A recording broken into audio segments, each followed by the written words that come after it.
What the Reform Party is going to do in the next election is they're going to strangle both the Conservative Party and the Labour Party, because the white working class voters are going to shift to the Reform Party. And so actually the ability for Muslims to win those seats, or independents or pro-Gaza, it's made a bit easier.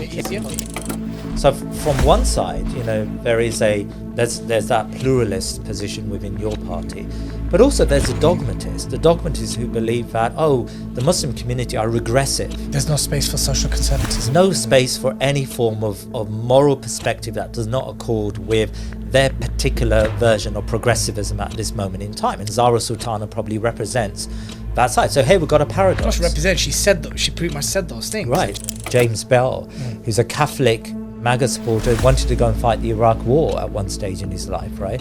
He can't now find a single person in his peer group under the age of 40 that supports Israel. There is a shift in the base. I think that the Muslim community in America need to really engage with the MAGA right. Assalamu alaikum wa rahmatullahi wa barakatuh, my dear brothers, sisters, friends and the foes out there, and welcome to another episode of the Blood Brothers podcast with your host, Dilly Hussain. Today I have a very special guest, a dear brother, friend, companion, advisor, many hats that he wears, a fellow podcaster, someone who I learn much from, a political thinker, analyst and commentator, and that's none other than our dear brother Muhammad Jalal of the Thinking Muslim podcast. Assalamu alaikum. Wa alaikum salam, Dilly. It's really a pleasure to be back with you, alhamdulillah. Another, not Marks and Spencer, Waitrose and Aldi collab, yeah? Jazakallah khair. I count it as free too. You've been on my podcast on 3 occasions, I remember. I have, yes. So it's my second time, so you need to invite me back once more. Of course, I'm honoured to have you on, my dear brother. I was thinking back at the podcast that we did 15 months ago. Yeah. It was in the run-up to last year's general elections. You made some predictions. Quite a few of them came quite right. Oh, good. So let's kick off with, you were adamant that whilst Labour were going to very likely win the election, they were going to experience major slashes to their majorities, and they did. 5 independents got in, 6 came very close. So let's look at the 6 that came very close. We had Leanne, of course, lost by 528, nearly dethroned West Streeting. Yeah. Jodie McIntyre against Jess Phillips, 693 votes. Amazing. Naz Shah nearly got dethroned by 654 votes. Yeah. Galloway, 1440. Ajmal Masroor, 1700 votes short. People came quite close. Yeah. You were right about that. You were right that Workers' Party weren't going to win a single MP. You were correct about that. Yeah. And you're also correct that irrespective of who was going to win the election, they would be continuing their enablement of the genocide in Gaza. Yeah. So here we are. There's lots to discuss, including the current political landscape, your party, interesting developments with regards to where Muslims would be positioning themselves in the coming election. So let's kick off with that. How do you feel about your predictions? Yeah, alhamdulillah. I think we a lot of those predictions were based on the data crunching that we did prior to the election. So, you may know that, we've got a team of data guys who are working diligently on not just the raw data, but also gaming that general election. So we weren't going on feelings. A lot of, I think our community in particular, but generally speaking, we tend to view elections from a feeling perspective. Well, we were being guided by the data. And I think the point you mentioned about, in particular, Galloway and, the Workers' Party, every measure that we were looking at showed us that Galloway was just not going to win a single seat. And if you remember in that conversation, I think I made it very clear that we should not be supporting Galloway for all sorts of political reasons, but also because he and his party were not serious. They were not serious contenders. I know Galloway believes that he's serious, but I think I called him a charlatan. I think I'd probably use worse terms now for Galloway. Agreed. So I feel that we keep on getting duped. As I know we're going to come and talk about this, but as a Muslim community, we're duped by these personalities who sometimes quote some Quran or Hadith and then try to win our votes. I spoke to the brothers in Rochdale during that time, and I implored them to ditch Galloway and to pick a good, strong local candidate. And they didn't believe in themselves, even though the numbers in Rochdale tell us that if the Muslim community unites, they can elect a good quality independent candidate, right? So, alhamdulillah, I think we were right about them, about Workers' Party, and I think we need to learn lessons from that election. I think we also need to learn lessons about just the Labour Party and their ability to win elections. Of course, the Labour Party won what they term a landslide, 411 seats in that general election, a majority now of 148 after Zarah Sultana's, resignation or suspension and Diane Abbott. Which is a sizable mandate on paper. It's a really sizable mandate, but actually, in terms of raw votes, Corbyn got more votes in 2017. Corbyn got many more votes in 2017, right? So in terms of like a measure of the Labour Party support, they didn't have the numbers. It was actually a loss for the Conservative Party. The Conservative Party collapsed across the country. Of course, and that's Labour. Exactly. And that's what led to Labour's surge. And of course, the Lib Dems did pretty well in that election as well. So, I think the predictions were good, but the predictions were based on really solid evidence. And I'm telling the Muslim community, and I say this to people who are politically minded, you've got to be guided by the evidence. And I think we've got to move away from these feelings. Like Craig Murray in Blackburn, it was very clear to me that Craig Murray did not have the support on the ground, right? And he was Workers' Party, and I spoke to Craig Murray at the time. And I said to Craig that, the Workers' Party is a liability for you.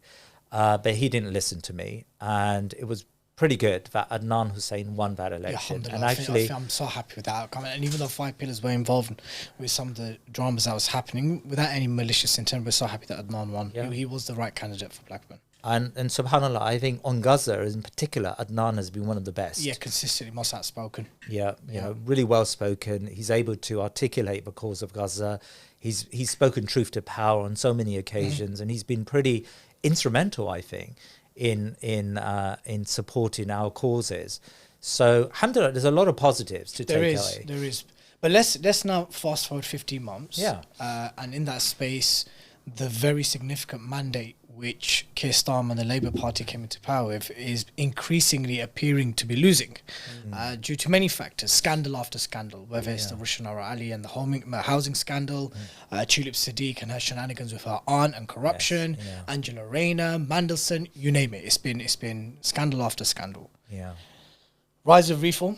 Reform is ahead in nearly every poll by a significant amount. If there was a general election tomorrow, it's very probable that they would make up the majority and be our next government.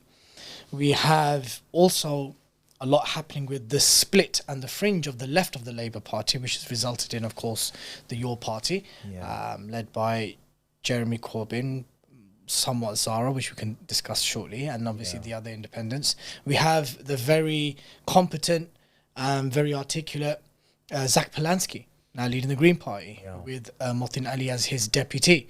So there's lots to discuss. That's where we're at right now. Brilliant. Islamophobia, anti-Muslim hatred, anti-migrant hatred is on the rise. We've got a lot of interference from America about UK politics, with comments from Trump and Vance. We've got Musk now commenting on and talking about violence on the streets of the UK. So a lot's happened in the last 15 months. Let's kick off with the rise of Reform. Very briefly, how much of a big threat is this to the Muslim community? Well, of course, the Reform Party is probably, it's certainly an Islamophobic party and probably a racist party. And it certainly has elements within it that would like to see the Muslim community further limited in terms of our religious activity, in terms of the way we pursue our religion. So from a perspective of policy, of course, the Reform Party is a threat and a challenge to the Muslim community. But of course, one needs to take the Reform Party in the context of the other two big parties. It's not as if the other two big parties have given us a day off, and the Reform Party is going to come in and tighten the screw on the Muslim community. Both political parties. They create the climate that we're experiencing right now. They've created that climate. They've both contributed to that Islamophobia. Dare I say it, we know that both political parties, both Conservative and Labour, are genocidal in intent. They're deeply Zionist. They're deeply Islamophobic. We know that, Keir Starmer, the way he reacted to the most recent outrageous, murder of two Jewish people in Manchester was nothing in comparison to the deaths of Muslims and the Islamophobia attacks on Muslims in the riots last summer. There is a disproportionate way by which they view and treat other communities to the Muslim community, because simply put, the Labour Party at the moment is trying to win back their right-wing working class voters. And they know that a lot of those right-wing working class voters do not like Islam because of the social media and the fear that has been generated mostly by the Zionists in the media. So, I think that the Reform Party do challenge the Muslim community. However, and I think take what I'm going to say next with a lot of asterisks, and I'm not in any way condoning or supporting the Reform Party here. I think they're vile. I think Nigel Farage is vile, and as you know, in the election time, he came after me during the election last year. But having said that, what the Reform Party is going to do in the next election is they're going to strangle both the Conservative Party and the Labour Party. Yep. And if you think about the seats within which the Muslim community have large numbers, there are 28 of those seats, yep, where the Muslim community have the ability to not just sway the election, the ability to put forward a candidate and win that seat if they are united behind that one candidate. Perry Barr, Ilford North, Ilford South, Bradford West. Yes. These are seats which have almost 45-50% Muslims. In those seats, the Reform Party are actually going to are going to deplete the Labour vote because the white working class voters are going to shift to the Reform Party. And so actually the ability for Muslims to win those seats, or independents or pro-Gaza... It's made a bit easier? It's far more easier. Yes. Because the Reform Party now are a viable third-party option.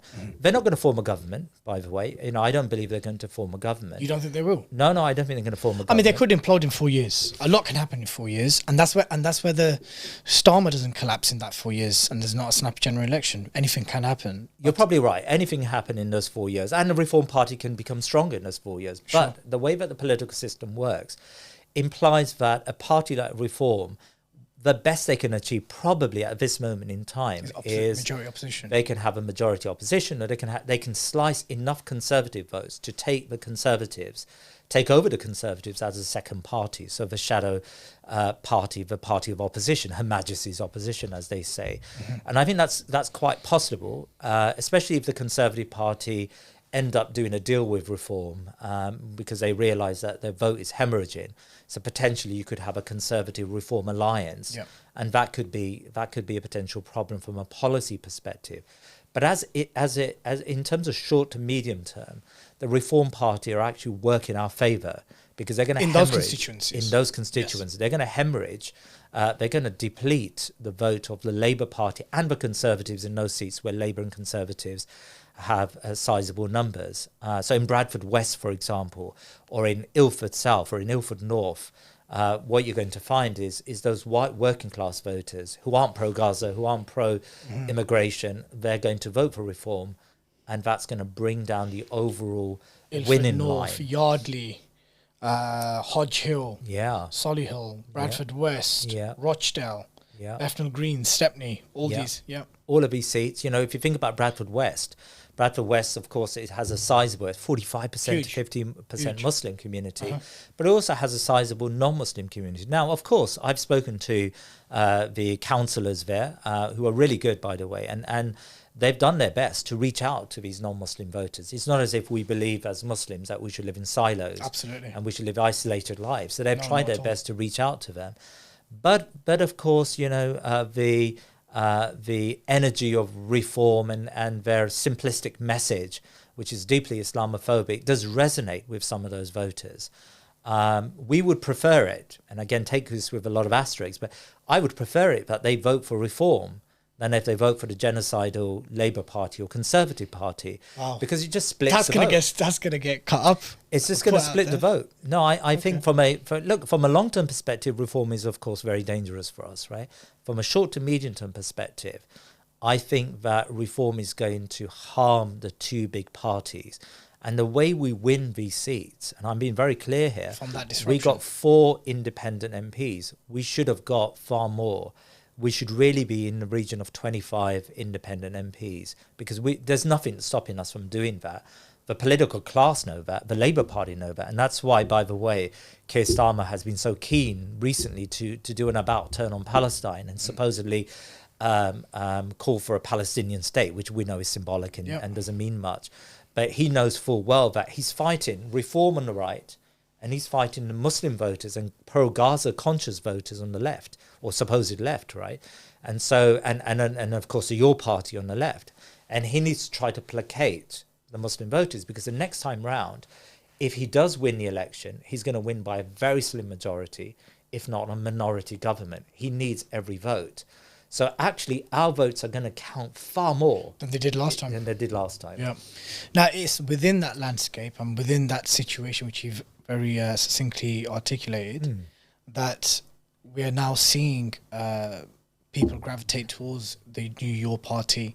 A lot of talk in the town about Green Party under Zack Polanski. Yeah. We'll get to Zack and the Green Party shortly. Let's talk about Your Party, because led by Jeremy and Zarah Sultana, obviously with the 4 Muslim Gaza Muslim independent MPs, there's been a lot of drama, public fallouts, confusion, accusations pertaining to memberships and subscriptions and so forth.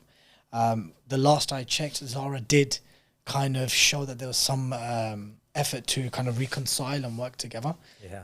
Is your party my party? Is it our party for the Muslims? I think let's take a step back and ask some serious questions about how we do politics at the moment, because I think the way we do politics as a Muslim community has to be improved, right? And by the way, this is not just a UK phenomenon. We're having the same conversations in Canada, in America. I was in Canada and America recently, and there is a moment where Muslim communities are maturing.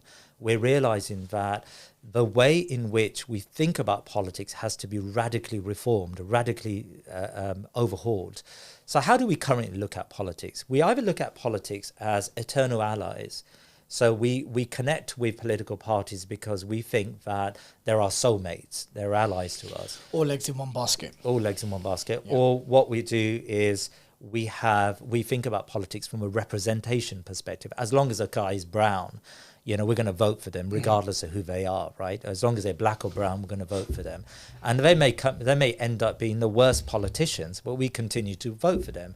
Sadiq Khan, I know we spoke about last time, is a good case in point. There are mashayikh who still call for voting for Sadiq Khan because he's brown and Muslim, right? Even though he's done nothing on Gaza. But put it from a representational point of view. Just because he looks like us, right? He can ride roughshod over all of the Islamic rules.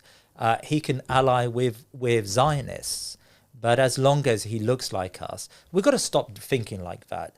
And we're going to come to Zack Polanski. Zack Polanski has been 1,000 times better than Sadiq Khan has, right?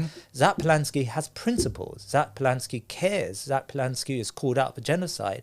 Yet I can mark my words, if Sadiq Khan stands for the next election, we're going to still vote for Sadiq Khan, supposedly because he represents us. Well, representation isn't a shallow idea. Representation needs to mean something. It has to be on policies, on interests. It can't just be because he looks like us, right? In the same way, this idea that, a political party should be our eternal ally. We've just got to have these alliances, these deep alliances with the left, for example, because, they, at this moment in time, they've got policies that may sound appealing to us.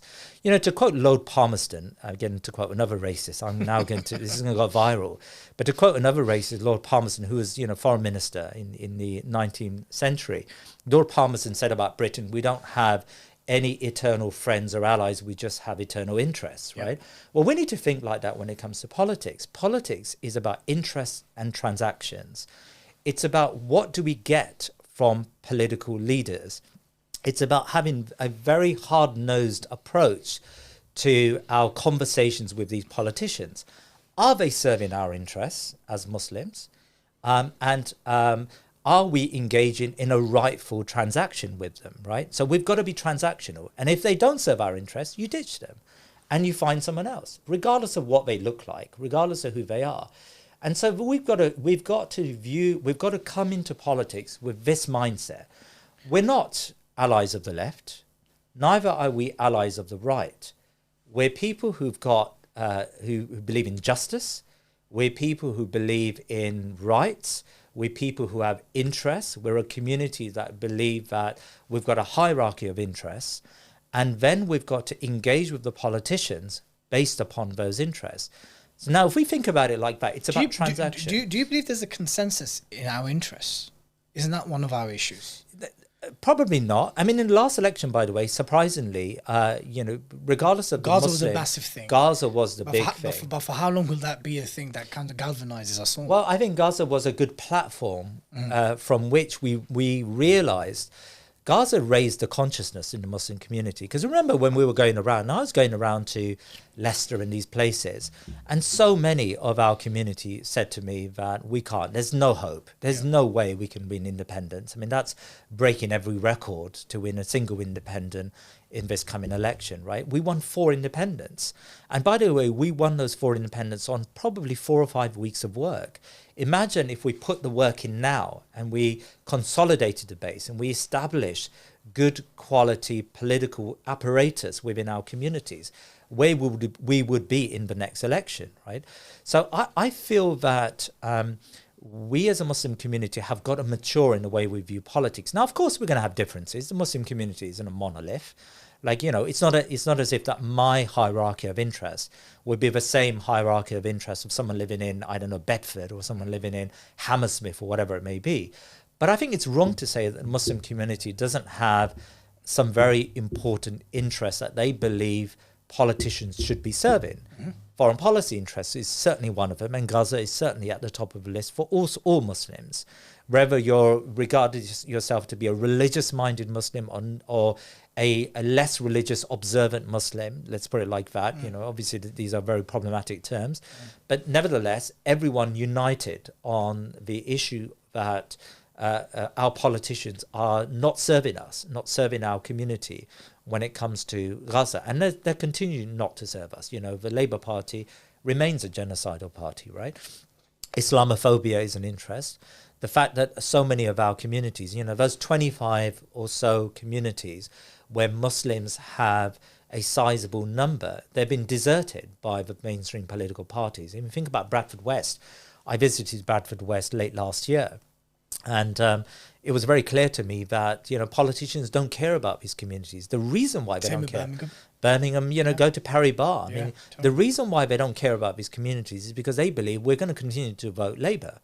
And so why even care about them? Like, why even think about? And because we don't think about politics from a transactional perspective. Very tribal in some areas. At least we don't. The only thing we go to them with in terms of transaction is that mosque extension and that community centre. Yeah. We don't go to them.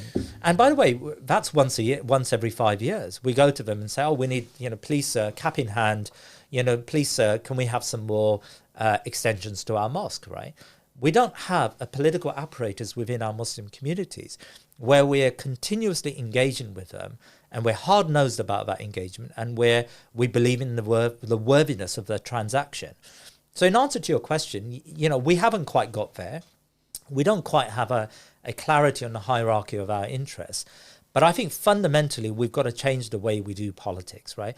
This idea that Labour is our party or your party is our party, I think it has to change. Now, let's go to your party then. Let's talk about, okay, how do we view them?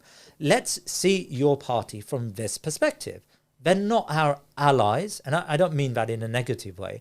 We don't have eternal alliances with them, but rather we need to look at them like we look at all of the political parties. How are they going to serve our interests as a community? Mm. And that's how we've got to approach them. In some communities and others, this is how it's going to translate on the ground. In Huddersfield, for example, where the Green Party came second and there's a sizable Muslim community, the Muslims are better off making deals with the Green Party, right? In other areas where your party may have some traction, then certainly we've got to think about making a deal with your party. But this idea that suddenly your party has come along and we should embrace them and give everything over to them. I mean, I've seen some Muslim groups who've like written, these love notes to your party. We're now devoted adherents of they haven't even produced a manifesto. You haven't even had a conversation. How do we address that behavior? Because this behavior of seeking a permanent political home is something which has kind of got us to the problem that we find ourselves in now. Yeah. Now, you can kind of, to some extent, excuse our forefathers and the elders, because when they came, their priorities were different. Yeah. It was to build masajid. It was where to bury the deceased. It was where to get the halal butchers. It was the Hajj and Ummah operators. Those things have done. Those infrastructures have been built, and mainly due to their own hard work and lobbying and funding and so forth. But here we are, 2025, 2 years into a genocide in Gaza, which this UK government has been beyond complicit in. Yeah. And we're still doing these kind of blind of allegiance, these bay'ahs to political parties. So I'll ask you squarely, why are they wrong to see your party as our party permanently?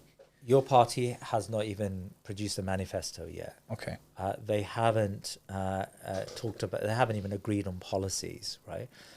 They haven't really agreed a position, a number of positions that I think potentially are problematic. I mean, at the moment, there's a battle within your party between the pluralists and the dogmatists. Pluralists would be Jeremy? Well, Jeremy Corbyn certainly is probably the most pluralist politician we have in Britain, right? In the sort of the wider space. I mean, Jeremy believes that Jeremy does not want to force his perspectives on the Muslim community. He recognizes that we have values, we have a certain sense of morality, we have certain interests, and we have the right to have those interests. And it's not his responsibility or his prerogative to convert us to, progressivism. That's not Jeremy's position. In fact, Jeremy is it's a likable trait. It's a very likable. It's a very good trait. I've got to commend him for that, right? So from one side, there's that pluralist position within your party.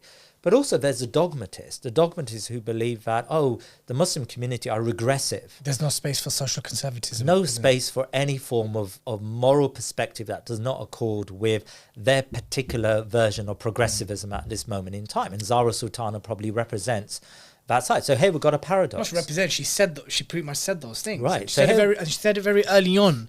Isn't that alarming that these cracks started emerging so early on? It's very alarming, especially since for Zarah Sultana to win an election, she probably needs to be a candidate in one of the 4 viable Birmingham seats, right? She probably needs to be the MP or the prospective MP for Ladywood against Shabana Mahmood, right?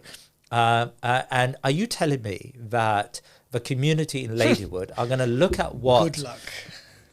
We know the Birmingham communities, right? They're a different breed, right? They are indeed. And they've got really strong views. Are you telling me that they're going to look upon Zarah Sultana's, very strict, dogmatic, brutal progressivism and think, okay, that's great. We're going to subscribe to this politician. She's not going to win in Coventry South. That's a Labour seat, and she's not going to be able to win that seat back, right? So I think she's really done herself a disservice. By the way, I like Zarah. I think on Gaza she's been brave, and I think she's very outspoken. Very outspoken, and mashallah. I think that we need bravery like that. On this one issue, she's not really done herself a service, right? That strand, that dogmatic strand within your party is deeply problematic because they want to force upon the Muslim community a particular and prescribe a particular way of thinking. And how different is that to the political right? How different is that to the Labour Party? That's what they want to do to us, right? That's what we've been battling with. Yeah, and assimilation to gender. Then, by the way, the Green Party is really interesting here. And we're going to talk about Green Party. But the Green Party, they've got Mohsin Ali as their joint deputy leader. Someone who very explicitly is a Quran teacher. He's a Muslim. Ardently pro-Palestine. He says Allahu Akbar when he's elected. And it seems to me that the Green Party at the moment has a greater strand of pluralism than some elements of your party. Why is it that we're sort of outright dismissing the Green Party as a potential party that we should work with, not an ally, but a potential party that we should work with? And we're sort of like, we're writing these love letters to a party that hasn't even yet produced a manifesto. It doesn't have any policies. Because it has Jeremy Corbyn and 4 independent Muslim MPs. That's why. That's great, and my advice to Muslims is that let's wait and see what they stand for. Okay. And let's make hard-nosed decisions based on our interests and what policies that we think this party should represent, right? So let's go into it with some self-respect. Actually, that's a great word to use, self-respect. Spot on. Let's have some self-respect here, right? Mm-hmm. When we engage with these political parties, they invite us to iftar, and our response is yes, sir, no, sir. We don't even leverage it. We don't leverage these things.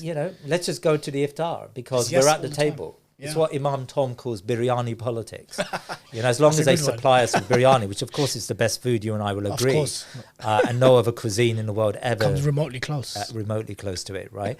But that's part of the problem. They give us biryani, and every South Asian is willing to just trade every value for the sake of that meal. Can those two strands within the Your Party, do you think there can be a middle ground and reconciled? Because right now it's so early to even think about where it's heading because the absence of a manifesto, policy pledges and so forth. Yeah. But can those two sides be reconciled? Can there be a kind of middle path within the Your Party? For sure. I think as a community, we've got to engage with them, and we've got to make our views very clear, and we've got to say to them that, the type of party we would like to engage with, not ally with, and engage with. And by the way, there's no need for us to put all our eggs in one basket. Everyone shouldn't be a member of your party in order for the Muslim community to be vindicated or to somehow show our allegiance. Maybe some of us will be members of your party, but when we engage with them, we've got to engage with them on these serious matters, right? At the moment, we're cap in hand, we're doing the same thing. And by the way, okay, I think your party have got to realise that the greatest chance they have to get more MPs that are like-minded in the next election, the greatest chance they have is through the Muslim community. Mm-hmm. And I don't think they quite realise that. I mean, I sent out a very innocuous tweet saying, I don't know, something like, at the moment your party, is self-combusting, and the project that the Muslim community started shouldn't be derailed by this sort of really shallow divisions that exist within your party. And the amount of people who responded from the left who said, how dare you say it's a Muslim community project, and it's a, what they don't recognise is that there's 4 independent Muslim MPs, which primarily the Muslims organised and mobilised to get them in there. Every single left MP, apart from Jeremy Corbyn, did not win their seat in the last election. Exactly. Right? The Muslim community has mobilising power. We've got concentrations. We've got communities that actually care about the types of politics that your party should be caring about, right? Mm-hmm. Economic disparity, poverty, the lack of social inclusion. These are things that we care about as a Muslim community. Yeah. They should and by the way, there are some people having said that, there are some people within your party who I've personally spoken to who recognise the power of the Muslim community and the power of the Muslim vote. But we're not going to be taken for granted. Like the way some of these people perceive us as a Muslim community is that, you've got to be silent and you've just got to vote for us regardless of what we do to you and what we care about. And those days have got to be over. Come on. They have to be over. This type of politics, come on, Dilly, we've got to move beyond it. Now, alhamdulillah, by the way, if you ask me about the 4 Muslim MPs, I've got nothing but praise for most of them. And, I think people like Adnan and Ayub and Shaukat, they've done a great job in Adnan especially has really stood out. Really stood out, right? And not just like on Gaza, where he called for like a kind of military intervention alliance to prevent the genocide, on even stuff like digital ID, and he's been doing quite well. Here's a guy who's not a seasoned politician, but he's got to a point where he comes across as a serious. We need more Adnans in the next election, right? And we need more people like that. Now, you know, as I said, so with your party, it's really a case of the Muslim community just wisening up to the way these political parties function. Self-respect. Have some self-respect. So that then now takes us to the Green Party. Yeah. Before we get into Green Party and kind of the talk of the town being Zack Polanski, you know, his competency, the way he articulates his arguments, the way he stands for certain causes without compromise and so forth, it can also be argued that the Green Party cost Liane Mohammed her seat in the last election. Had they not stood a candidate there, I think she could have easily won. Exactly. Because those voters would have naturally voted for Liane. Yeah. So let's talk a bit about Zack Polanski, where the Green Party are now positioning themselves on issues like Gaza, on issues like immigration, subjects which naturally are of interest to those who lean towards the left and immigrant descent, people of colour communities. If your party is not our party and we simply should move away from that type of mindset, how optimistic should we be with regards to the Green Party? So I'm not saying, by the way, that your party is not our party. I'm just saying that we've got to have a transactional relationship with them. I'm saying that no party should be our permanent our party. Exactly. So in the same way, the Green Party has got to be viewed in that light, right? Sure. I think the first challenge we've got is the Green Party are not really, they do not feature within the Muslim communities very much. I mean, I think the only seat where the Green Party did well, where there's a sizable Muslim population, is Huddersfield, where they came second. And by the way, that's because the Muslim community did unite and rally behind them. How close of a second was that? Do you know? It was fairly close, actually. Okay. It was fairly close. Now, we don't have the numbers in Huddersfield. Huddersfield isn't the target, isn't one of the 25 seats. But the campaign that was run by the local Muslims there was really focused.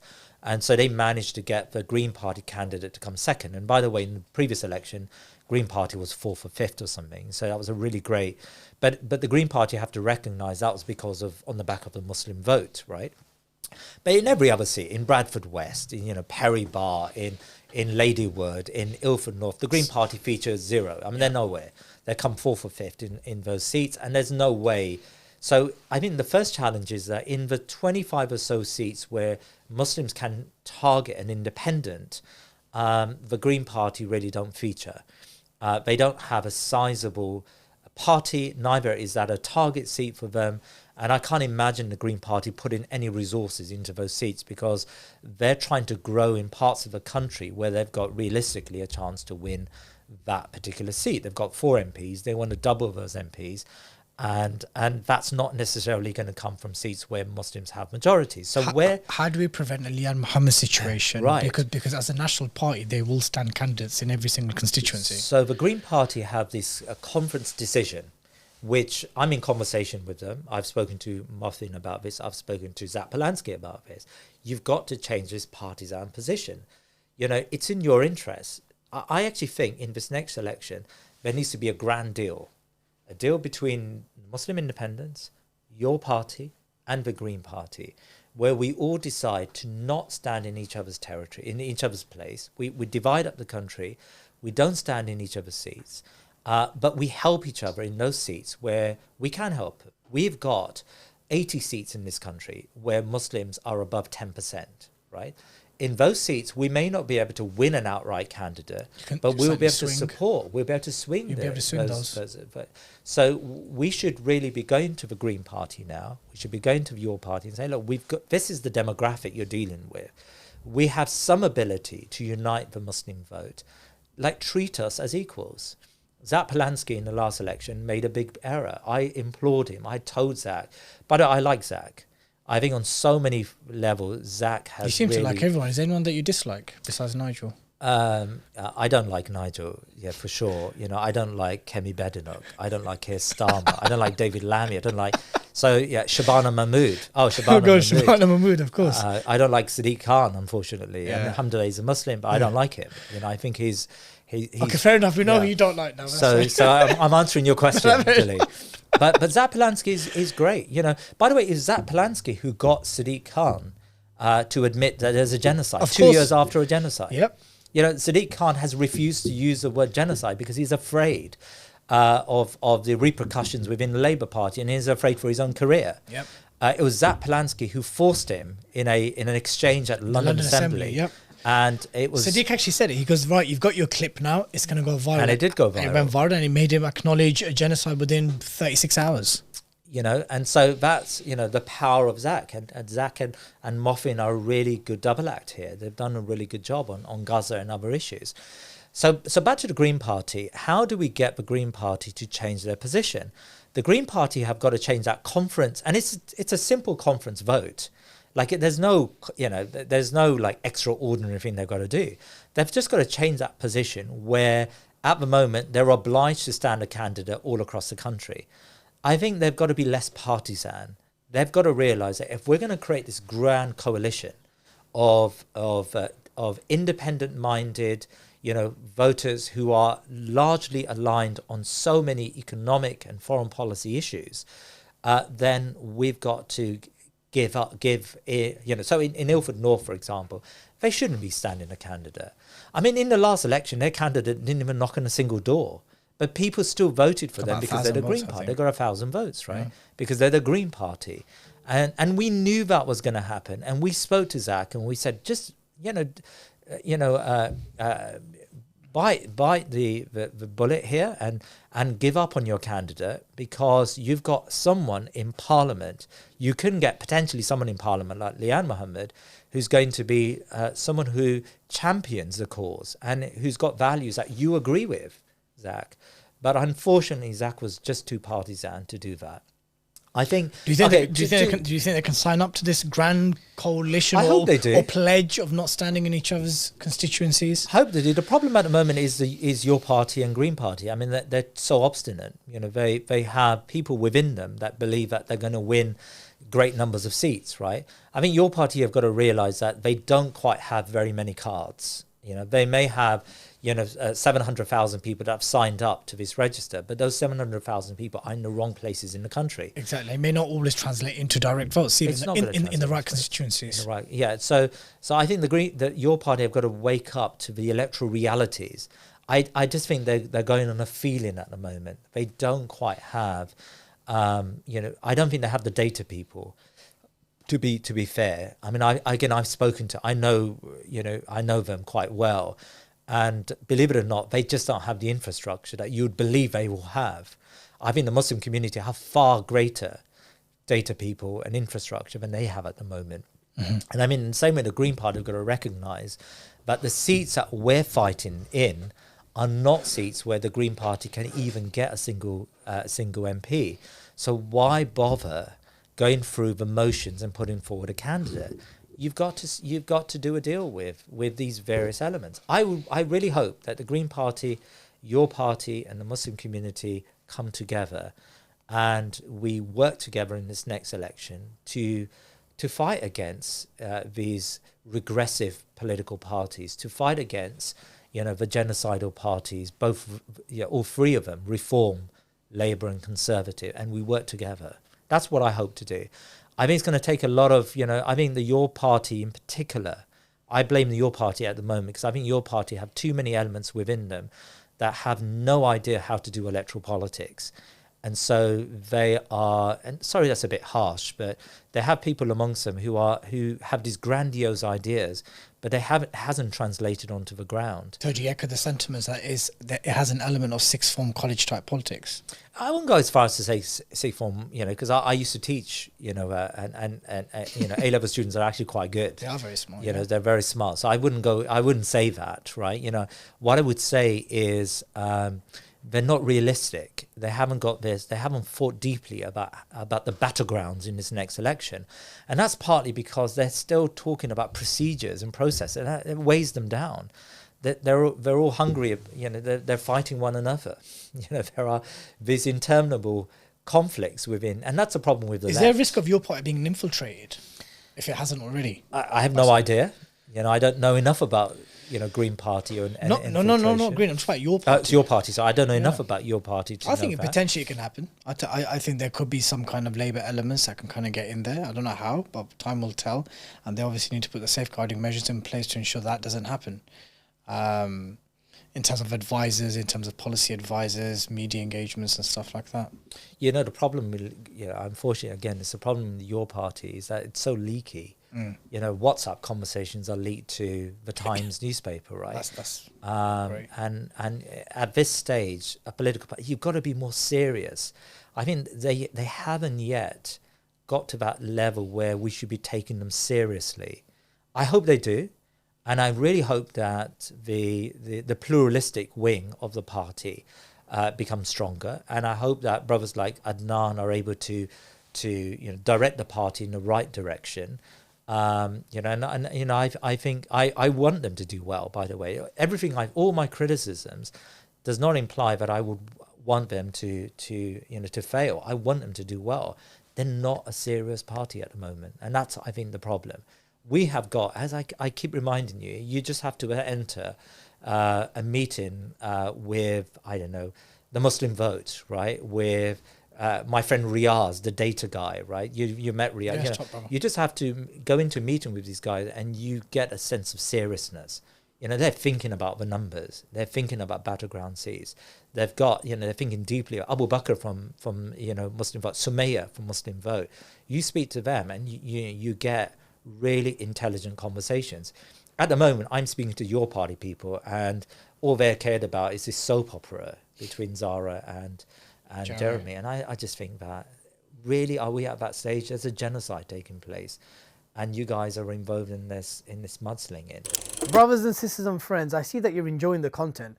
How come you've not clicked subscribe to the Five Pillars YouTube channel? And if you're watching via Rumble, how come you've not subscribed on our Rumble channel? If you like the content, you like the guests, you like what we're talking about, it's absolutely inexcusable and cheeky for you not to click subscribe. Thank you and Jazakallah khair. Now, before we move away from domestic politics and start looking at more kind of foreign policy and stuff happening abroad, I want to pick your brains on something you just said there and something we've discussed briefly off camera.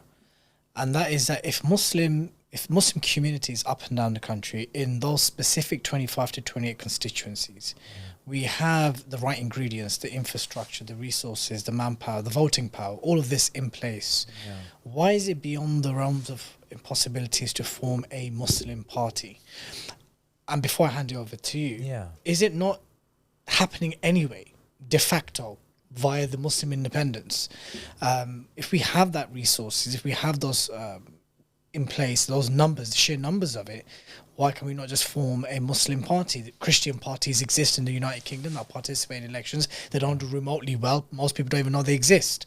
But why is that beyond the kind of realms of possibility? Yeah, I'm conflicted about this, but I think my position still remains, because you asked me this question last time as well. I did. And my position still remains. At the moment, it seems like the independent movement has worked. And the four MPs in particular are working together in a very collegiate way. And so why break that movement with a political party that why we have 30 independents? I think that can still work. It can still work in the absence of a centralised structural party? I think so. I think the power of the independent movement is the absence of a centralised structure. In fact, part of the problem with your party is that they're trying to create this centralised movement. And so just look at what's happened to your party.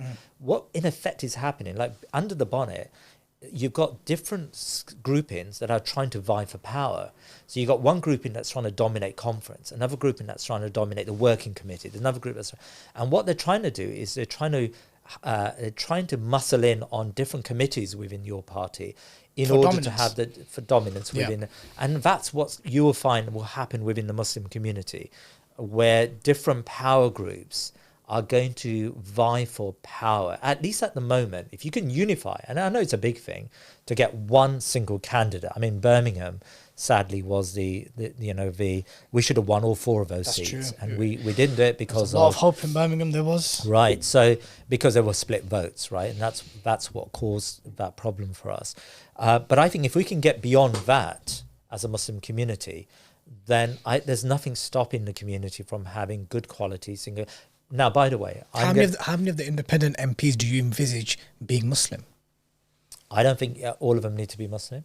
But majority probably would be, considering if those are the target constituencies according to your... From a practical perspective, it's more likely that a Muslim community are going to feel comfortable with a Muslim candidate who serves their interests, right? So, from a practical perspective, I think that makes sense. Okay. But of course, that I'm not saying at all. If you had a good quality, a good non-Muslim candidate, who was ready to fight for the rights of the Muslim community and other communities, I don't see a problem with that. Okay.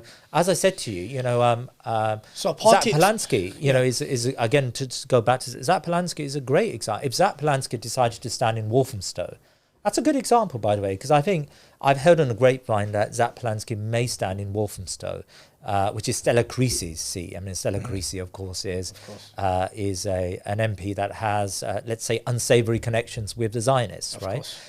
If Zack Polanski stood in Walthamstow, I would say that the Muslim community there should support him. Should get behind him. I would go out my way, by the way, to rally the Muslim community there to support Zack, because I know that Zack will do the right thing on most of the issues that we care about as a community.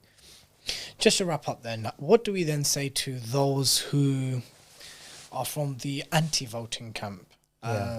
Those brothers and sisters and friends and movements and thinkers and writers and pundits who we used to gravitate towards, both of us respectively, from in terms of secular political party politics, who are still of the position that this is, again, whilst you guys are talking about not putting all your eggs in one party's basket, you're still appearing, both Jalal and Dilly, both of you are still appearing to be, again, gearing the community towards the ballot box, when a lot of the kind of effective changes that we've seen within society, not just within the Muslim community, has been outside of the ballot box. So just before we move away from the domestic politics, what would you say to those?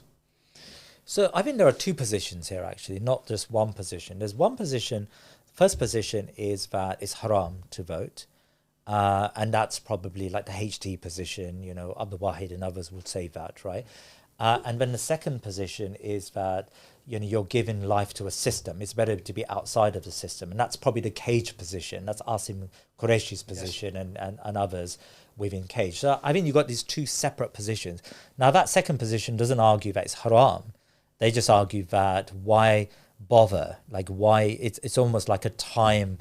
I know Rabbani, for example, argues this. It's sort of a time perspective. Why give your time to this when it's not going to procure very many results? And in fact, it's going to give life to a system that should be collapsing, right? Now, with the first position, the sort of haram position, look, I say if you hold that position and you're convinced of it, then you should stick with that, right? It's not my job to. There's no winning or convincing there, no. It's not my job to change your position on that. If you believe something is haram, then you have to stay away from it. There's no, because that is an Islamic position you have. But you got to recognize that there is certainly a difference of opinion here. For sure. So it's not a munkar, right? So this is important. Those people who regard voting as a munkar, they've got to revise that point, because a munkar, by the majority of scholars, a munkar is that thing where there is no difference of opinion on, right? So you call against the munkar, you do amr bil ma'ruf wa nahy anil munkar on those issues where there's a consensus that there's a consensus that it's a munkar, right? There is no consensus here, by the way. There are credible Islamic scholars who argue that there is with lots of caveats, but it's halal to vote in these secular systems, right? So I think it's wrong for them to make it their life's mission.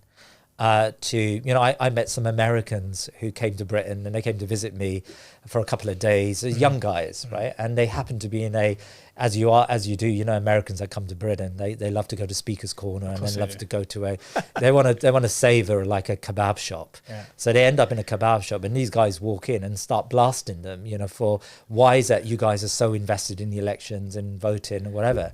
And these brothers reported back to me, he's like, all we want to do is savor a British kebab. And then these guys enter a room, and they sort of like cascade, they tell me that we're doing haram and munkar, right? So I'm thinking that position needs to change. Let's lower the tempo there a little bit, because it's not a munkar, right? I think that's the first thing. The second position, the Cage position, I think is a silly position. I've said it to Cage guy. Oh, it's a terrible position to have, because I've said to Cage. If I may, in their absence, the argument would be, and I'm doing no justice to it, is that you're focusing so much of the community's time and resources and money and hopes and aspirations into the very system that will essentially be the cause of many of our problems, if not all of them. Yeah. So therefore, for us to then be disappointed after an election for the same policies to come under this leader and that party and this guys and that guys. So what's the point? So first thing to say is, and I'm going to say, I love Cage. I mean, they're the best group probably in Britain, right? So I think apart from this one view, I think Cage is as you and I know, I mean, they've done more for the Muslim community than probably any group in this country. So I'm going to start from that position. However, I think their position on voting doesn't make any sense because firstly, nobody's saying we should invest all of our time and energy. But a lot of time and energy does go into it. No, it doesn't. Really? Really? Really? Are you telling me at this moment in time? A lot of hopes and aspirations goes into it. Okay, but hopes and what's that a feeling? What's hopes and aspirations? We began this podcast by saying we do our politics through feelings. You and I grew up in a period where Liverpool wasn't doing so well. I had lots of hopes and aspirations of Liverpool. Did that kill my soul? We stood firm. We stood firm, right? So, I think hopes and aspirations, come on. And really, do we really put that much time? I wish we actually put some energy into elections. At the moment, we're putting zero into elections because we don't think about elections as a continuous process where we're building capacity within the Muslim communities. If at best 1 month before the election, people start to wake up and do things, right? So this argument that we're putting lots of time, really, I don't see that. I don't see that. And the second point is, I remember I gave a talk in a mosque last year, and someone asked me that same question, and my answer was, well, am I really telling the imam of the mosque who has to lead the salah and who has to teach the kids and who has to do a lot of pastoral work, am I asking the imam of the mosque to be invested in elections and knock on doors? Of course I'm not.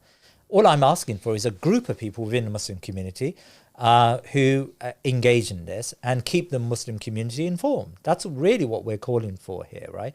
And other members of the Muslim community do charity work and do civil liberties work and do other work, because it's not about a zero-sum game. It's not as if we should all be doing one work. If all of us were invested in elections, we'll be failing as a Muslim community, right? We've got to be invested in different activities, right? And we've got to give our time and resources to those activities. The Cage position, and with all the respect I have for Cage, and I've tried to engage with them on this, and they don't engage properly on this matter, by the way. Cage used the system a lot. When Cage have got, and I said this in our last conversation, quite rightly, when there is a judicial issue, they will take the government to court. Isn't that using the system? Isn't that investing their time in the system? Isn't that going to, the kufr or supposedly non-Islamic system? That's using it out of a necessity, though. It's not a necessity. Of course, it's a necessity. If there's a court case happening and there's a judicial review or an appeal that's necessary, that's not because they've wanted that appeal. Just take the punishment, take the crime, take the fine. Why was a necessity? But it's the same thing. Can we at least be fair that there are two different types of actions we're describing here, though both recoursing back to the same system? Yeah.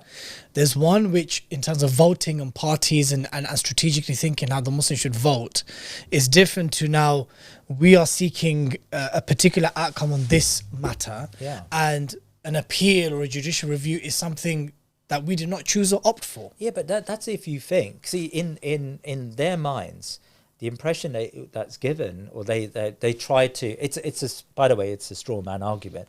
The argument is that you think this is the end for the Muslim community. Like, we need to invest so much in electoral politics. That's simply where it is, right? My argument, no, it's not. Electoral policy is just one of those things that we do as a Muslim community. It's one of many things. Conducting a judicial review is another one. Fighting the system through demonstrations is another one. Supporting defend our juries is another one, right? These are all different activities we do as a Muslim community. And voting is it's a style, it's a means. It's not an end in itself. It's not something that we should think that we're going to invest so much time and energy in that, our hopes and aspirations, or whatever you said, become, it's so embedded within that one activity. It's one of many things we do. Just on the hopes and aspirations one, because look, what I meant by that was that last 2024 elections, many communities up and down the country, they organised, mobilised as best as they could with the very limited time that they had. And there were hopes and aspirations. The very fact that we got 4 Muslim independent MPs in came very close with another 5 to 6. Yeah. There was a level of hope and aspiration which inspires people to mobilise, Jalal boy. Don't be so stone cold, man. Come on. But based on that, right, if we were to remove the cage position and remove the HT position, or just the general haram, voting's haram position, how much then do you think we should be prioritising on the ballot box in terms of the list of priorities that we have, in terms of those strategic outputs on how to fulfil the community's rights and so forth? Where does the ballot box fit into your list? The question is wrong, I would say. Right? Sorry Dilly, I know you're a master of questions, but the question is wrong. You know, do we ask the question, how much should we prioritise burying the dead? How much should we prioritise teaching young children? How much should we prioritise having halakas for sisters? How much should we prioritise? Like, these things we have to do as a community, right? But there is a priority list of things. You speak to most Muslims and faith leaders and imams and heads of committees of masajid, and you ask them, what are the most important things do you believe your jama'ah, your masjid, your institution, your establishment believe? And they'll give you a list of all of the preservation of the deen, the children's tarbiyah, Quran and hifz. They'll give you priorities. Others would say, no, it's the ummah's issues, and things vary. But when we think about it in sort of cool light of day, we realise that we have to do all of these things. For sure. Right? So it's not about prioritising, by the way. It's about allocating resources. So do you, Muhammad Jalal, do you have a list of priorities? Do you have a hierarchy of things which you believe Muslims in the United Kingdom should be doing more than other things? Yeah, I certainly do. But that's just my list. So the question wasn't wrong then, was it? No, but that's just my list. But no, the point isn't. The point I'm trying to make here is that, you know, we as a Muslim community have to do a range of activities. There are a number of things we've got to do, and as a result, we've got to allocate resources to all of these activities. That's do you think some sectors or activities are over-resoured? Charity is certainly over-resourced. Sure. Okay. So there is a priority list. Yeah. But tell me, I want to know it. No, okay. I don't think it's fair for me to give you my priority list. I would say, because I don't think, by the way, that I think like that. But you're the thinking Muslim, and I want to know how you think. I'm not really. It's my guests are the thinking Muslim. At best you're I my ask guest the questions. Today. You're my guest today, so I'm asking you. So you know, people come up to me sometimes. They don't know my name. So are you the thinking Muslim? And my response is, not today, mate. Look, I don't know if that is the way we think. I just want to know your past, like Muhammad Jalal's, your thoughts in that. Where do you think there should be more resources allocated to? Where are we spending too much time on, and where are areas over-resourced? I'm asking your personal position. I don't look. Okay, so I think there are a number of things we have to do as a Muslim community, right? And a number of problems we've got to resolve as a Muslim community, and we've got to just allocate resources to all of those situations. We shouldn't over-allocate. So I've just said, for example, that in the charity sector, probably we over-allocate resources at the moment. A lot of our young talent at universities tend to go into work with charities, and maybe, just maybe, some of that young talent, you know, those web designers, those advocates, could go into the political space, could go into the civil liberties space, could go into the media space. That's one issue which is under-resourced, right? Sure. You know, could go into the youth sort of tarbiyah space. You know, that's another area which probably we need to do far more work on. Should go into, I don't know, sisters, you know, community space. You seem to be describing what the Americans do. Do you think the Americans do this well? You know, I think I think like all communities, we have positives and negatives. You know, but I think the American Muslim community, when it comes to allocating resources, they're probably better at this stage than we are at allocating resources to activities. By the way, I'm not saying they do those activities well or not well. And I don't know enough about how well they do those activities. From your visits. But for my visits, I think they do have a more fairer allocation of resources within the Muslim community, because they think a little bit deeper about the gaps within the Muslim community and how we should fill those gaps, right? So, for example, they put money into media. We don't really do that at the moment. Like, you and I know that we scrape, you know, we scrape. to get money for for our various platforms takes a lot of it takes a lot of effort, right? We know that, but in America they seem to think more about, okay, we're going to put resources into politics, we're going to put more resources into media, we're going to put more resources into mosques, and so the aggregate of all of that is that these activities are quite well resourced. Dare I say though, why is it then the case that then the Muslims, if you were to just have an anecdotal comparison to our cousins from across the pond, why is it then that it would be quite correct to see that our masajid seem to be more full? At least from an aesthetically exterior point of view, we tend to be a bit more shadeed and a bit more inclined towards conservatism and traditional values. So whilst they're doing all those great things, how come it's not permeating or manifesting into actually numbers in masjids? And it's fascinating. My theory is that the American Muslims, they came to America at a different point, and they came largely from cities across the Muslim world. More educated classes. They came for education, and then they stayed on, and so they had a head start economically, at least socioeconomically. They came to an empire, and that empire was a growing empire and a voracious empire. And so the mentality of empire, imagine if you went to 18th century Istanbul, the empire mentality would have bled into your mindset, right? You would have had that type of civilization building mentality. They certainly have that, and that interacts with the way the Muslim community do things, and they do things in a really big way. So think about the GEM summit that Ashraf Motiwala from Yaqeen and Ummah is currently putting together. I think that can only have been conceived in America, in Texas, because these guys think big. Because that American exceptionalism, that way of thinking, has bled into the Muslim community. But does that translate into what we want? Is that actually more practicing God-fearing, justice-centric Muslims who are active in the private and political sphere and the public sphere? I think that we sometimes give the American Muslims a bad rap because we see some of the exceptions and we think, okay, all American Muslims are like this. Generally speaking, when I interact with American Muslims, they're like us. They care for their deen. They want to do what is right. They want to, follow the obligations. They pray their salah. They do all of what we care for and do. Maybe the difference between us and them is that we live in concentrated Muslim communities. Bradford West has 45-50% Muslims, Blackburn. Do you think that's a strength? That's a strength because what that means is that, it becomes culturally important to be in the mosque, right, and to be within your community, and you are less likely to do something haram. If you want to do something haram, you go and move to Essex somewhere, right? You don't stay in Bradford West, in Alum Rock, because that exactly Berry Park. Exactly. So you stay, and so generally you've got to conform to those communities, and that's the way we were. And so the mosques are full. You go to a Maghrib Salah in Berry Park, it's like going to Jummah. You'd see no difference in terms of numbers. And actually it grounds you, by the way, when you go to the mosque in Britain, you meet people from all sorts of communities.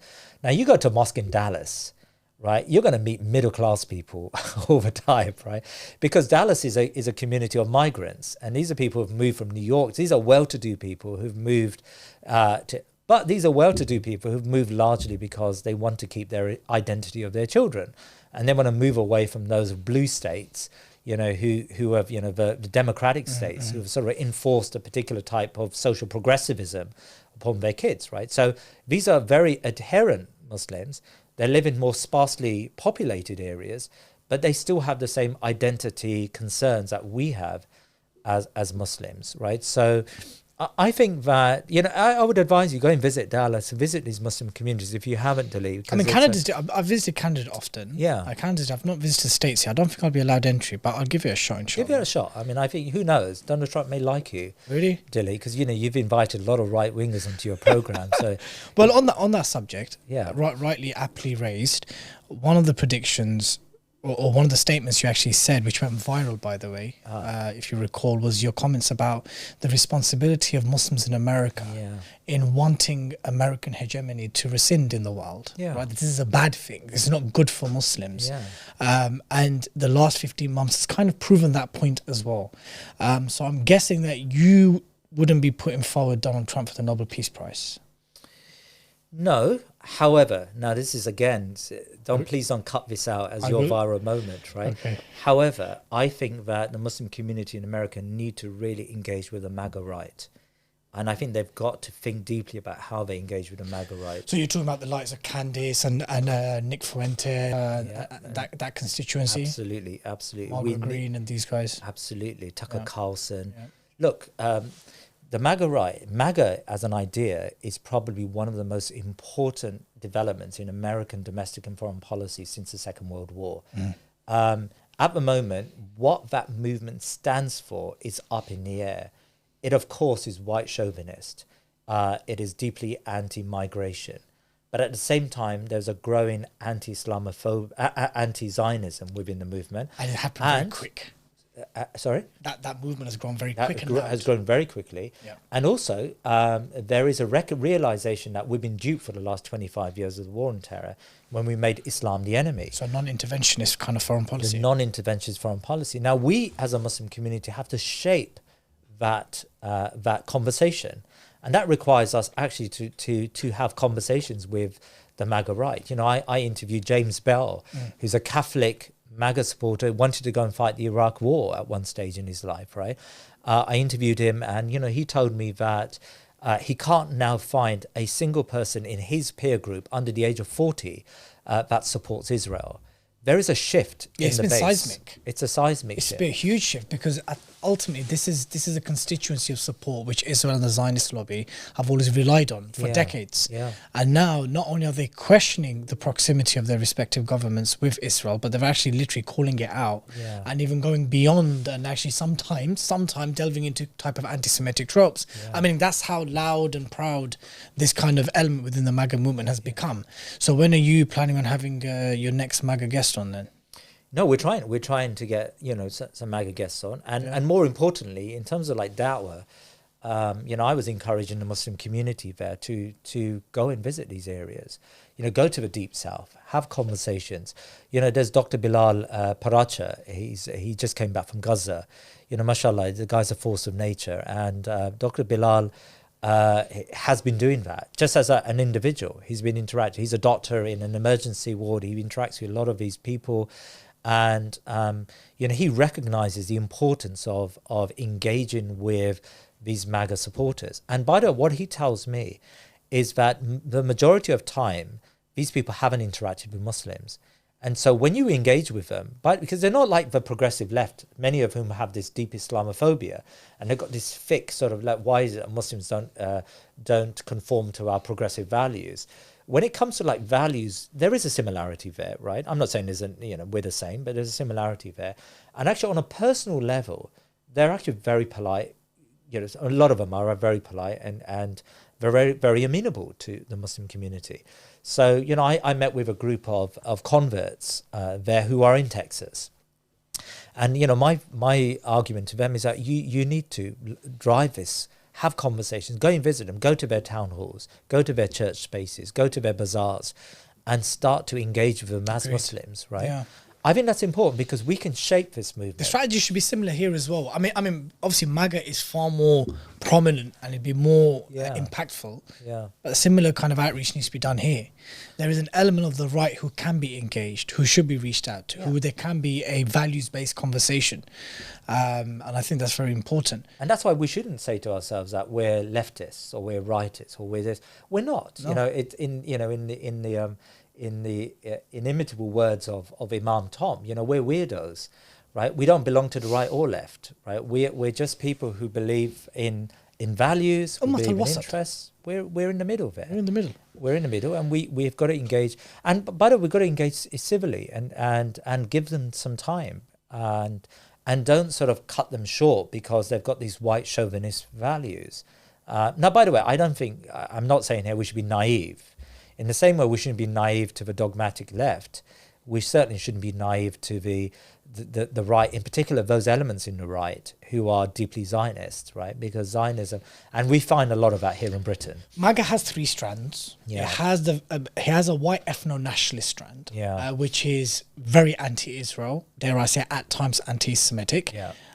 Which we've got a problem with. Which there is a problem with. Yeah. And of course, in terms of foreign policy, very non-interventionist. They were very outspoken against Iran and so forth. Yeah. Then you got the very pro-Israel element of MAGA, Yeah. which I would say at the moment are the ones who are whispering in the ears of Trump and other policy advisors, your Vance, your Hegsworth, and these kind of guys. And then then the third strand would be somewhere in between that, whereby there is a healthy level of skepticism towards Israel, but at the same time they understand that there is still a civilizational proximity between Christian Judeo civilization and so forth.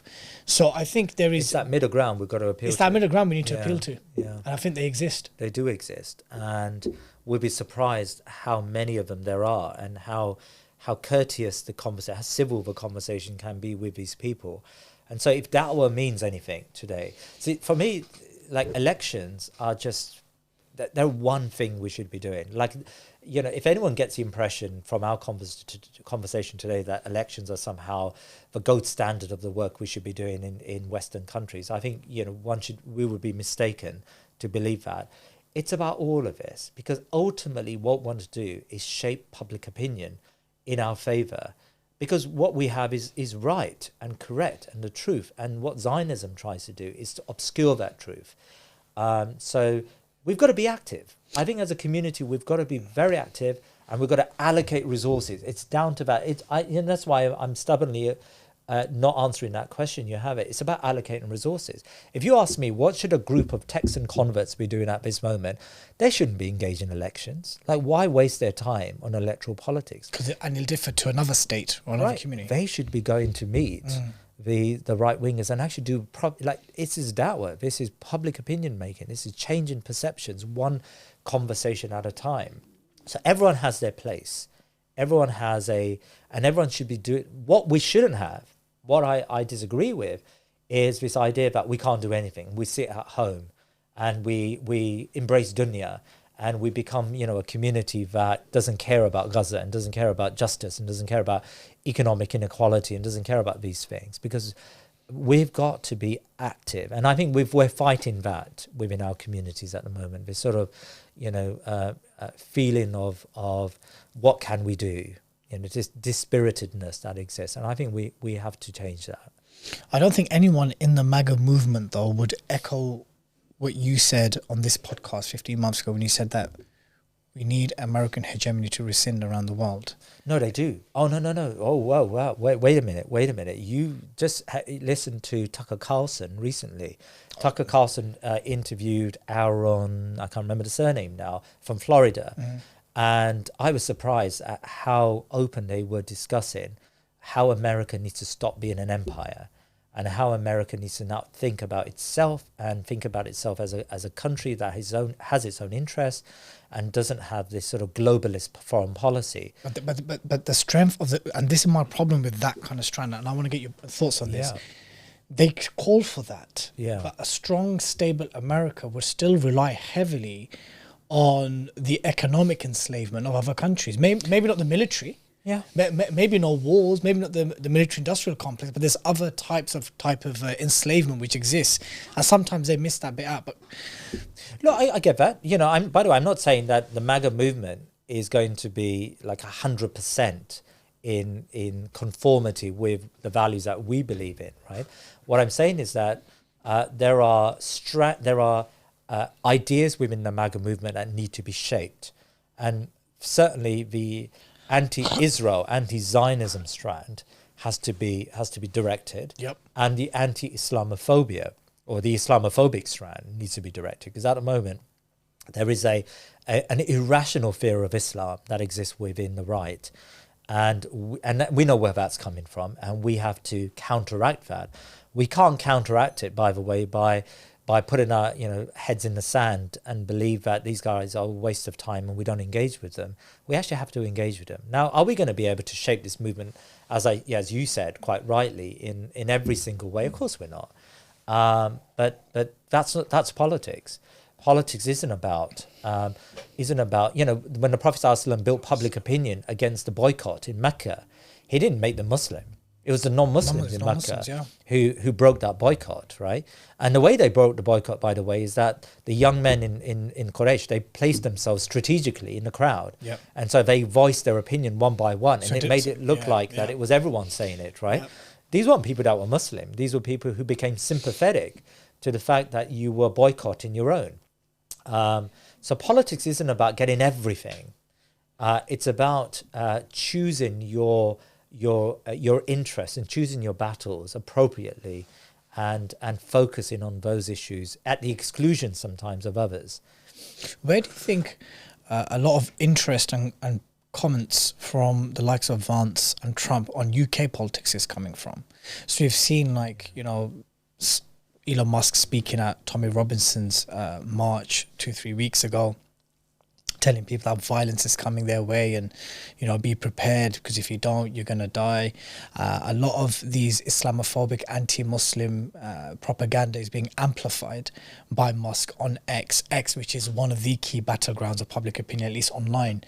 You have Trump regularly talking about an immigration problem, kind of exacerbating these type of issues that have led to riots and protests outside hotels. Yeah. Where do you think that's coming from? Where do you think this American concern over the UK's free speech and immigration laws coming from, and where does that fit in to the kind of wider fracture between Europe and the US? So if you heard Netanyahu when he was in New York, and he gave a speech to fellow young Zionists, or he gave a Q&A with fellow young Zionists, and they asked him, you know, where is the battle?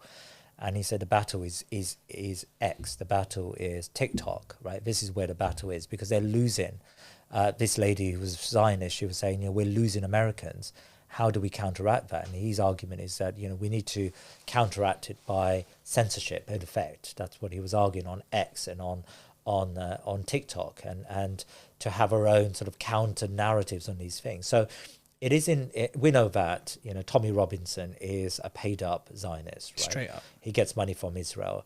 So the way by which they're trying to counteract this public opinion that is now consolidated, or has been formed in the West, which is pro-Palestine, the way they're trying to counteract it is to feed the Islamophobia. It's coming from the UAE, it's coming from Israel, and the UAE is effectively, you know, Arab Zionists, right? So it's come from the Arab Zionists of UAE, it's coming from Israel. They're feeding this Islamophobia in the Western mindset, in the Western press, in Western journalism, in Western think tanks.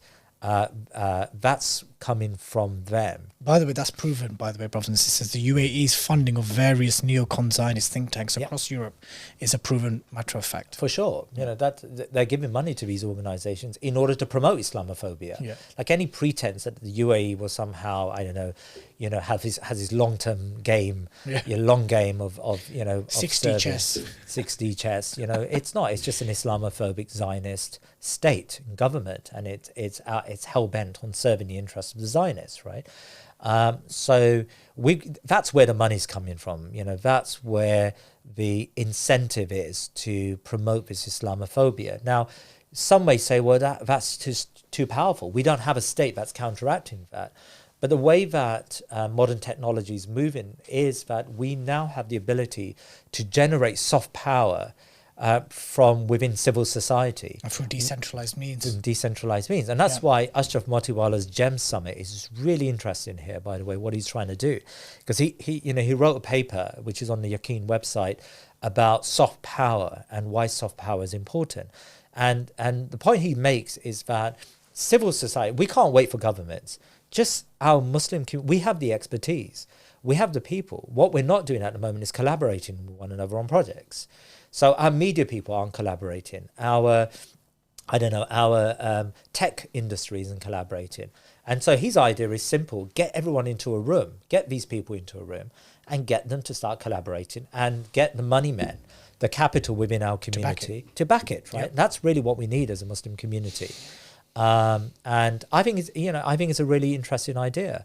And everyone I speak to now tells me that we're not having these conversations as a community with one another around the world.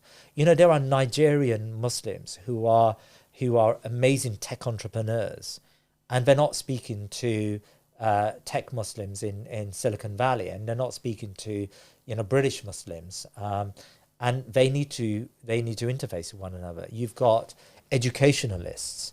Yeah, that's one of the things I do now. Every time I meet someone, like I went to a Muslim school in Canada, and straight away, I was doing some amazing work, actually. Really, it was one of the best Muslim schools I've seen in the world, actually. Where in Canada? It was in Toronto.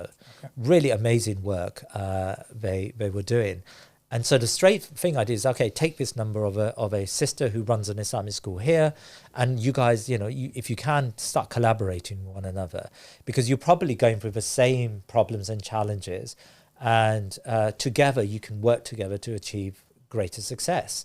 And they've started to work together, inshallah. They've started to do that. So connecting people. And you and I, we meet a lot of people. Of course. So we, you probably meet more than I do because you're a socialite. But we have to try to do that. Look, let's bring the podcast to an end. Let's end on the most pressing issue. Yeah. That has dominated the minds and the hearts of the Muslims in the last 2 years, and that's the genocide in Gaza. The bare minimum conservative estimate, 65,000 dead. We know the real number's far greater than that. Yeah. The entire strip has been decimated. There's starvation and famine all over Gaza. We don't need to go over the graphic descriptions of what we've seen live streamed in 4K every day for the last 2 years. And it was the sole reason as to why Muslims organised and attempted to mobilise and has had some success in the last general election. It's the reason why we're having this very conversation now in terms of engaging MAGA and all these types of conversations. The ICJ is still investigating a plausible genocide. There's ICC arrest warrants. UN Commission inquiry has concluded that it is a genocide. The IPC has said that there's famine in parts of Gaza. International Association of Genocide Scholars, countries dropping out of Eurovision, UEFA were going to vote on a permanent suspension of Israel. There's lots happening. There's a lot happening. But in that time, we've also seen 7 Muslim countries bombed by Israel. We've still seen the inability of any Muslim government to be able to send a box of aid through to our brothers and sisters in Gaza. We've seen the continued complicity of some of these regimes. So I want to end the podcast in asking you, how optimistic should we be, Jalal Bhai, in terms of the movement within the Ummah, from our travels in Malaysia and other conferences, engaging with Muslims from different countries at different levels? Should we be optimistic about the situation and the political destiny of the Muslim world? Yeah, I think the first thing to say is that a Muslim should always be optimistic. We should always be optimistic. Realistic then? Okay, how realistic we should be. At the same time, we believe in Allah subhanahu wa ta'ala's victory. And we know that ultimately victory comes from Allah subhanahu wa ta'ala. So Allah subhanahu wa ta'ala on Yawm al-Qiyamah is not going to ask us about victory. Allah subhanahu wa ta'ala is going to ask us about what we did for victory. And that doesn't mean that we can do one decisive action where victory can be realized. But we may be one little node in that wider cog. Is it a node in a cog? Whatever. One little node. Wheel, no? Cog in a wheel. Yeah. Cog in a wheel. That's probably...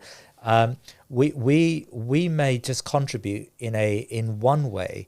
The way I describe it is that the Ummah, the problems in the Ummah is like this big puzzle, and we may just have one of the pieces in that puzzle, but at least we're doing something.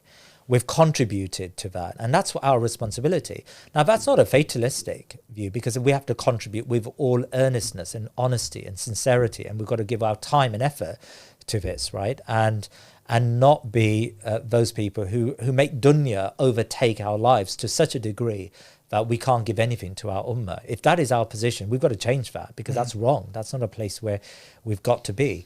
But ultimately, Allah subhanahu wa ta'ala is going to give us that victory. And Allah subhanahu wa ta'ala is going to ask us on Yawm al-Qiyamah, what did we do for the genocide? And how did we act for the genocide? And I'm optimistic. I see Israel declining in this world. I see its narrative declining. I observe that the MAGA trend we just talked about now, I observe that all of those certainties that Israel believed in for the last 50, 60, 70 years, those certainties are slowly dissolving into the ground, right? And they're so arrogant, they believe that they can recover that position. I believe that they're in a very precarious place in the world. And I think that we can now see, maybe 5 years ago, 2 years ago, 3 years ago, we couldn't see the end of this apartheid Zionist regime, right? This sort of fascist state. We can now see that this fascist government is going to collapse. It's on its last legs, and that's why the intensity of its bombing has increased. Do you genuinely believe that? Of course. Do you believe it's on its last legs? I think that it's how long that takes, how long this placed, this era takes, we don't know, because victory is in the hands of Allah subhanahu wa ta'ala. But say this on its last legs means that its downfall is somewhat imminent. I think that it is, how long that lasts, obviously one could be on your last legs, and but it is in a very weak position. Okay.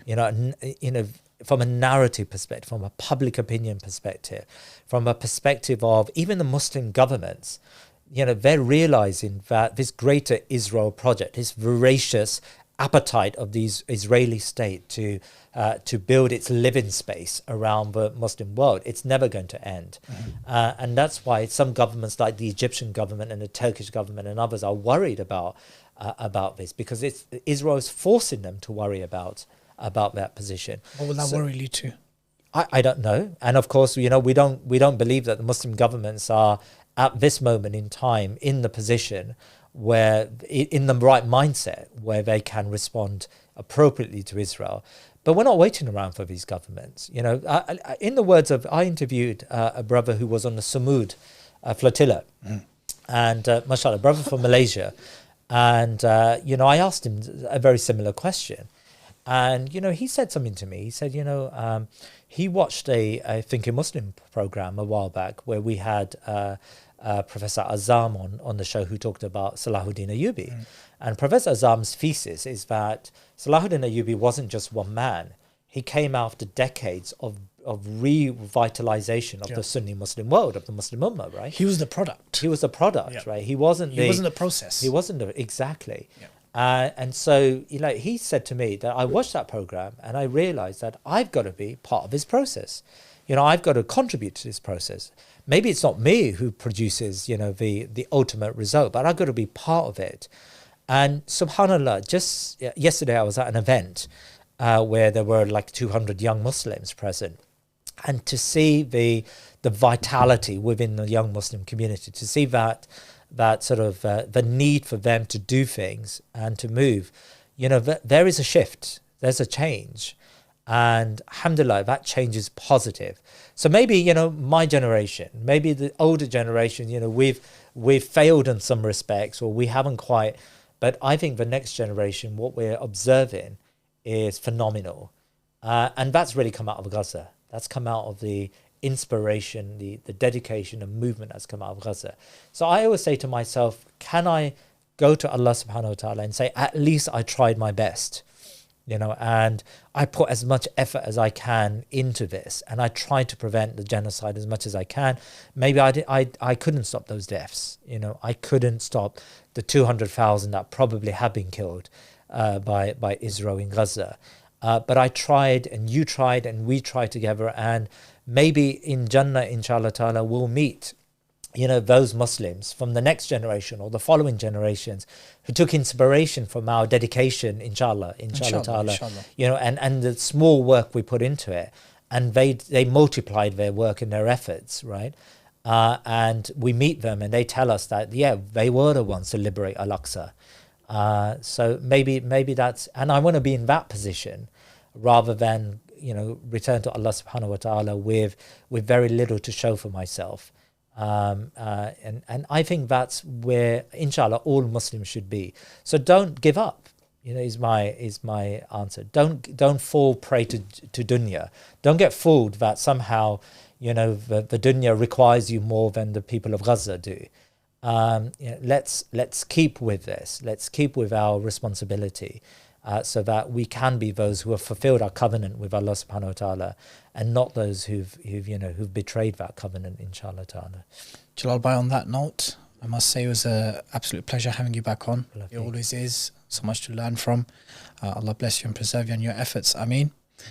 Jazakallah khair. I look forward to drawing our appearance on each other's podcast. It's 3-2 at the moment. Yeah. So I'll definitely have you back on. Let's see how many of your predictions come right in the coming months and years ahead. Jazakallah khair. Thank you so much. Jazakallah khair. And I very much value the conversations I have with you, Dilly, because you're able to extract the questions that I want extracted from me. So you'll make a good, if you weren't with the Haqq, you'll make a good, so? I don't know, or you'll be good on the other side. But inshallah, you'll never fall prey to never, inshallah. Allah protect us from that. I mean, brothers, sisters and friends, I hope you all thoroughly enjoyed this conversation as much as I did. Do remember you can find this episode on all 4 seasons on all the major audio platforms. And if you're tuning in via YouTube, don't be cheeky. Do remember to click subscribe to the 5 Pillars YouTube channel. Until next time, Assalamu alaikum wa rahmatullahi wa barakatuh.